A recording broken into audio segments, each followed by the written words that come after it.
అప్పుల బాధలు వెంటాడుతున్నాయా? అయితే 6JVR వారి జాతిరత్నాలు ధరించండి.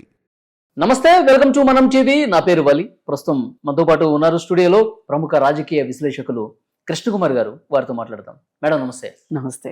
కృష్ణకుమార్ గారు, ఈరోజు ఉదయాన్నే తెలుగుదేశం పార్టీ నాయకుడు, మాజీ సర్పంచ్ అయిన ఉదయాన్నే ఆయన్ని నడుచుకుంటూ వెళ్తుంటే కాపు కాసి మరి దుండగులు అత్యంత దారుణంగా కళ్ళలో కారం కొట్టి వేటకోళ్ళతో నరికి చంపారు. హత్య రాజకీయాలు పెరిగిపోతున్నాయని ఒకవైపు జగన్మోహన్ రెడ్డి గారు చెప్తున్నారు, కానీ హత్య గావించబడేది తెలుగుదేశం పార్టీ నాయకులే. ఇప్పుడు నారా లోకేష్ గారు కూడా ట్వీట్ చేశారు, మేము చేతులు గట్టు కూర్చోలేదు, కఠినంగా వ్యవహరిస్తాం ఇక మీద అని చెప్పి ఆయన పోస్ట్ కూడా పెట్టారు. ఈ హత్య రాజకీయాలు ఎలా చూడాల్సిన అవసరం ఉంది ప్రజెంట్? ఒక రకంగా వైసీపీ పార్టీ వాళ్ళు ఈ రోజుకి కూడా ఎన్నికల్లో వాళ్ళు చూసిన ఘోర పరాజయాన్ని జీర్ణించుకోలేని పరిస్థితిలో ఉన్నారు. జీర్ణించుకోలేని పరిస్థితిలో వాళ్ళు ఏం చేస్తున్నారంటే, ఇంకా మాకు బలం ఉంది. వాళ్ళు మాట్లాడితే ఏమంటున్నారు, 40% ఓట్లు 40% ఓట్లు అని మాట్లాడుతున్నారు. 40% ఓట్లు మాకు వచ్చాయి కాబట్టి మా బలం ఏమీ తగ్గలేదు, మా కార్యకర్తలు మాకున్నారు, మా ఓటర్లు మాకున్నారు, మేము ఏమైనా చేయగలము అనే ఉద్దేశంలో ఉన్నారు వాళ్ళు. అయితే వాళ్ళ ఉనికిని వాళ్ళు చాటుకోవాలి అంటే వాళ్ళ కార్యకర్తలని వాళ్ళు ఎవరైతే వాళ్ళ సానుభూతుపరులు కావచ్చు, కార్యకర్తలు కావచ్చు, వాళ్ళల్లో ఓడిపోయాము అనే ఒక ఫీలింగ్ రాకుండా ఉండాలి అంటే, వాళ్ళు నిర్వేదానికి నిశ్చేజానికి గురి కాకుండా ఉండాలి అంటే, వాళ్ళని ఉత్సాహపరిచేటట్లు మనము బలంగానే ఉన్నాము అనిపించుకునేలాగా వీళ్ళు ఏం చేస్తున్నారంటే ఇలాంటి కార్యక్రమాలకు పాల్పడుతున్నారు. అప్పుడు ఆ లోకల్గా ఉండేవాళ్ళు ఏమంటారంటే, ఎవరు చెప్పింది వైసీపీ కూడా బలంగానే ఉంది అంటే, ఇప్పుడు అప్పుడప్పుడు ఏం చేస్తుంటారంటే ఆర్థిక వ్యవస్థ బలపడటానికి ఉద్దీపన ప్యాకేజీలను ఇస్తూ ఉంటారు, స్టిమ్యులేటివ్ ప్యాకేజెస్ అని.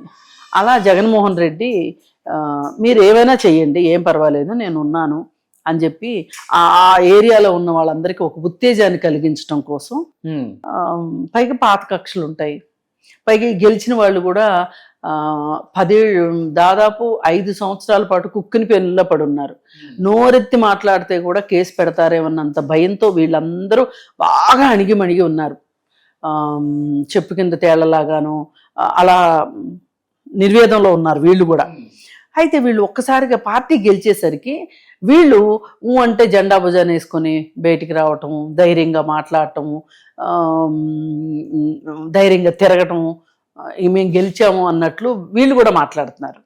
వీళ్ళు 5 సంవత్సరాలు అనుభవించున్నారు కదా, ఒక్కసారిగా ఇట్లా దీన్ని తట్టుకోలేక కానీ కొంచెం అంటే కొంచెం తెలివైన వాళ్ళు ఏం చేస్తారంటే, నాయకుడు ఎక్కడో తాడేపల్లిలో ఉంటాడు, లోకల్గా ఉండేది మనం తగాదాలు ఆడుకుంటే మన కోసం తాడేపల్లి నుంచి జగన్మోహన్ రెడ్డి వస్తాడా మన కోసం అని కాస్త వివేకం పనిచేసే వాళ్ళేమో పాతయన్ని మర్చిపోదాం, ఏదైనా మనం కలిసి ఉందాం అనే ఉద్దేశంలో తగాదాలు పడిన వాళ్ళు కూడా కలిసిపోతారు జనరల్గా. ఇప్పుడు 3 నెలలు అయిపోతుంది కదా, ఎలక్షన్స్ అయిపోయి మామూలు అయిపోతారు. కానీ కొంతమంది కరుడు కట్టిన వాళ్ళు ఉంటారు, వాళ్ళు మారరు.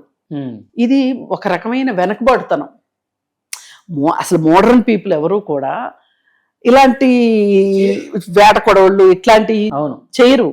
వీళ్ళు చేస్తున్నారంటేనే వీళ్ళు వెనకబడినట్లు లెక్క అనమాట. ఒక రకంగా కొంచెం ఫ్యాక్షన్ రాజకీయం. ఇప్పుడు గుంటూరు జిల్లాలో కావచ్చు, ప్రకాశం జిల్లాలో కావచ్చు, ఈ గుంటూరు జిల్లా ఎండింగ్లో ప్రకాశం జిల్లాలో ఆ ఏరియాలో కాస్త ఫ్యాక్షన్ గొడవలు ఉంటాయి. అసలు ఫ్యాక్షన్ గొడవలు ఎక్కడుంటాయి అంటే, పేదరికం ఉన్న చోట ఫ్యాక్షన్ ఉంటుంది. వాళ్ళకి ఒక ఆశ ఉందనుకోండి, ఇప్పుడు మీరున్నారు, ఇలా టీవీలో వచ్చి కూర్చుని మాట్లాడే ఉద్యోగం ఉందనుకోండి, మీరు మొరటగా ఎందుకు బిహేవ్ చేస్తారు? మీరు పబ్లిక్లోకి వచ్చేసారు, ఓకే, ఇంకా మీకు అలాంటి జీవితాన్ని, ఒకవేళ మీకు తెలిసిన వాళ్ళు చాలా గొప్పగా బతుకుతున్నా కానీ అలాంటి పనులు చేసి మీరు అలా ఉండటానికి ఇష్టపడరు. ఎందుకంటే మీరు ఒకసారి ఆ సంస్కృతి నుంచి బయటకు వచ్చేసి ఒక బెటర్ అయిన నాణ్యమైన జీవితంలోకి మీరు వచ్చేసారు.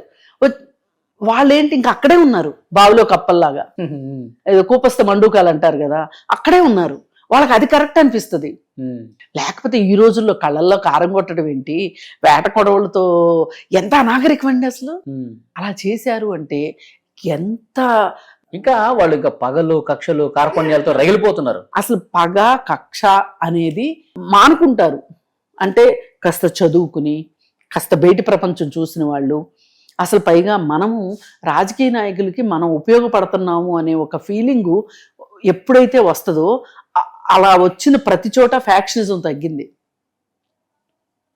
కానీ వీళ్ళు ఏంటంటే ఇంకా అక్కడే ఉన్నారు. కానీ మేడం ఇక్కడ తెలుగుదేశం పార్టీ ఇక్కడ అసలు కిటికీ ఏంటంటే వాళ్ళే చేశారు. ఇప్పుడు జగన్మోహన్ రెడ్డి పందా ఎలా ఉందంటే దొంగే దొంగ దొంగ దొంగ అని అరిసినట్టుంది. ఇప్పుడు ఈయన వెళ్ళి ఏం చేశాడు, ఢిల్లీ దాకా వెళ్ళి 35 హత్యలు జరిగినాయి అని ఒకసారి, 33 జరిగినాయి అని ఒకసారి, 31 జరిగినాయి అని ఒకసారి. సరే ఎవరైనా ఏమంటారు, సరే బాబు ఏ ఊర్లో ఎవరు చనిపోయారు, ఎవరు చంపారనేది వేరే విషయం. అసలు చనిపోయిన వాళ్ళు మీ తాలూకా వాళ్ళు అని మీరు అంటున్నారు కాబట్టి అసలు ఎవరి తాలూకా ఎవరి జిల్లా అనేది వదిలేయండి. అసలు చనిపోయిన వాళ్ళ లిస్ట్ ఇవ్వండి అంటే వాళ్ళ పేర్లు బయట పెట్టండి, పేర్లు కనీసం పేర్లు బయట పెట్టండి.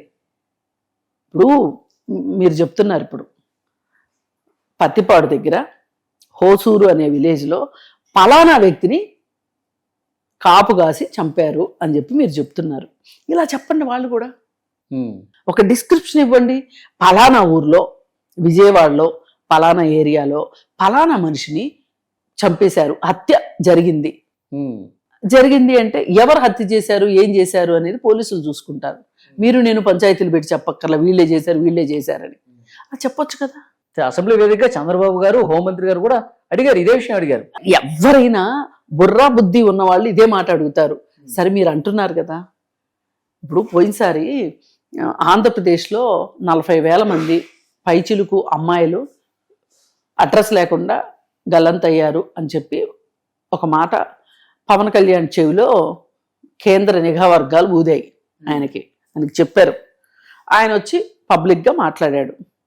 మాట్లాడితే ఎవరైనా ఏం మాట్లాడతారు, ఏ జిల్లాలో ఎంతమంది అమ్మాయిలు తప్పిపోయారు, అమ్మాయిలు తప్పిపోయారు అంటే ఒక ఎల్లయో పుల్లయో చెప్తే నమ్మరు కదా. పోలీస్ డిపార్ట్మెంట్ రిలీజ్ చేయాలి దాన్ని. ఈ జిల్లాలో ఇంతమంది అమ్మాయిలు తప్పిపోయారు అని ఇంట్లో వాళ్ళు కేసు పెట్టారు అని కదా. అలా ఏదైనా ఒక రిపోర్ట్ ఉందా అని అడిగాం పవన్ కళ్యాణ్ కూడా. మరి అది చెప్పిన వాళ్ళు ఇదెందుకు చెప్పరు అని. సరే అదే అంటే దీని అర్థం ఏంటి అంటే ఏదైనా సరే ఒక డేటా కావాలి మనం నమ్మాలి అంటే. ఆ డేటా కూడా నారా లోకేష్ వచ్చేసేసి మా పార్టీ వాళ్ళని 50 మందిని చంపేశారని నారా లోకేష్ చెప్పటం,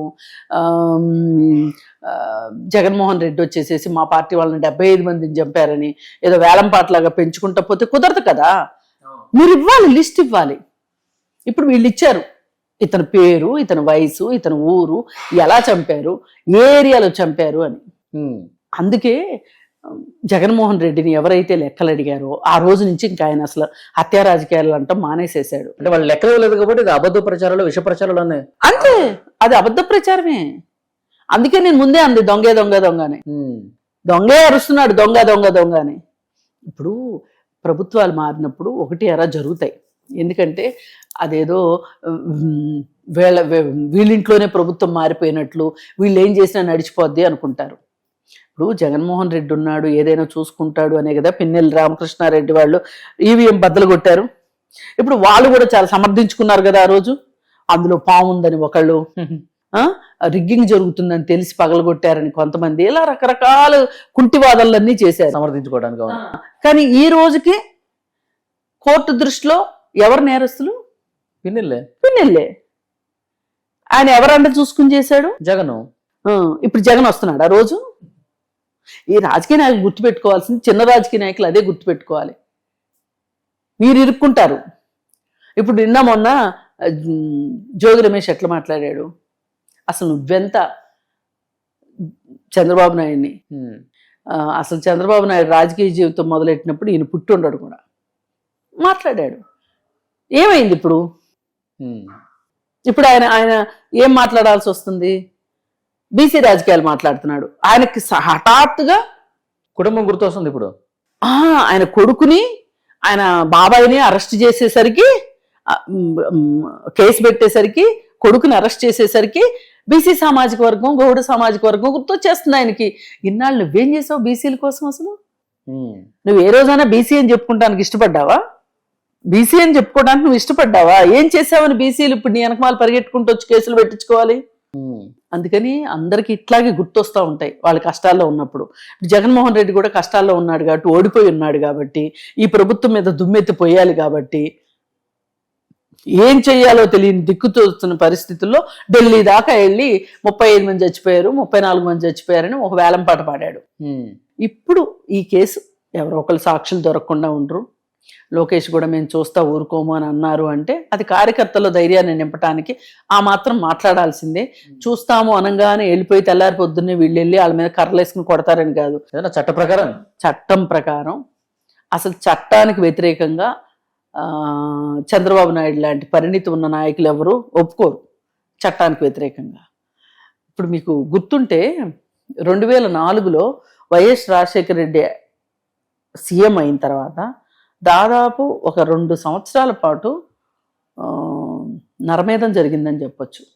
65 మంది తెలుగుదేశం కార్యకర్తలను చంపేశారు అప్పుడు. ఎక్కడో దాకెందుకు?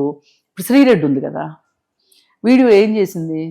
ఎలక్షన్లు అయిన తర్వాత రిజల్ట్ వచ్చేదానికి ముందు ఓ చకోత అని మాట్లాడింది. మీరు కావాలంటే వెనక్కి తిరిగి చూడండి ఆమె వీడియోలు. హైదరాబాద్లో దాక్కున్నా సరే అక్కడికి వచ్చినా ఓచకోత కోస్తాం, ఓచకోత అంటే ఏంటో నేర్పిస్తామని మాట్లాడింది. వచ్చేది మళ్ళీ మా జగనన్నే అని మాట్లాడింది. అంటే వీళ్ళు ఇంత కలలు కన్నారు. ఆ కళల్లో నుంచి వాళ్ళు ఇంకా బయటికి రాలా. అందుకే ఇక్కడ ఇప్పుడు ఇది ఓచకోత. ఊచకోత నామే ఊసే లేకుండా పోయిందిగా. ఊసే లేకుండా పోయింది. ఓకే, అది సంగతి. ఏది ఏమైనా ఎవ్వరు చేసినా హత్యా రాజకీయాలు మంచివి కాదు.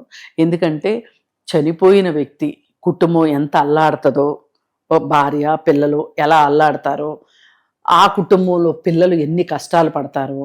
ఇప్పుడు ఈ హత్యా రాజకీయానికి దిగిన వీళ్ళు ఎవరైతే ఉన్నారో, కళ్ళల్లో కారం కొట్టిన వాళ్ళు, వేట కొడవలతో, వీళ్ళు దాదాపు ఒక 7-8 సంవత్సరాల పాటు ప్రశాంతంగా బతకలేరు.